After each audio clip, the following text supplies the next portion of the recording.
On the day the fleet crossed the equator, the sky was clear and bright, but the wind, which had been growing steadily weaker over the last week, died from any direction of the compass. The crew had gone as far as they could without the aid of the wind and were now exhausted. In anticipation of this eventuality, Commodore Desjoie ordered the fleet off their course to Orphalese and vectored towards the Bay of Carli, where they anchored in a lush, palm tree-protected cove. It was the hottest day they had experienced in their journey, and this island was known for its tasty cold springs and numerous waterfalls, whose crystal-clear waters cascaded down from a small mountain range. There were underwater caverns along the shoreline, and Isabelle went to explore them and go for a relaxing swim. She hoped that by the end of the day, Tara and Freya would find the lost temple. Isabelle brought a diving mask with her from the ship and, after picking her way along a cluster of rocks, found the perfect spot from which to enter the water. Removing her boots, she slid into the cove's deliciously cool water at a spot where she could see straight down to the sandy bottom. She luxuriated in the blue waters, enjoying the buoyancy of the salty sea.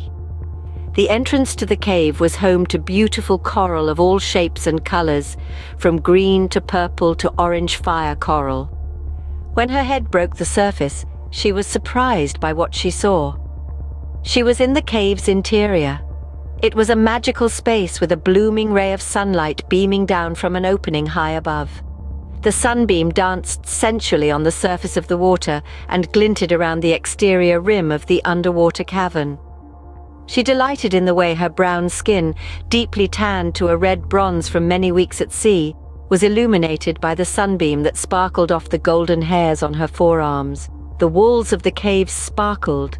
Bits of blue-green crystal were embedded along the entire smooth surface of the walls. She had never seen or heard of anything that resembled these beautiful crystals, and was running her hand over the cool, wet surface of the rocks when she felt something brush against her leg. It startled her so much she nearly climbed up the wall. She spun around and dipped her head down into the water to see what it was, hoping that it wasn't a shark.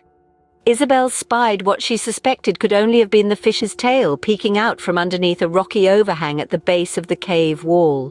Its scales glinted orange gold in the light that filtered through the cold water. The feathery end of the tail waved gently in the current running near the sandy bottom, kicking up little puffs of sand.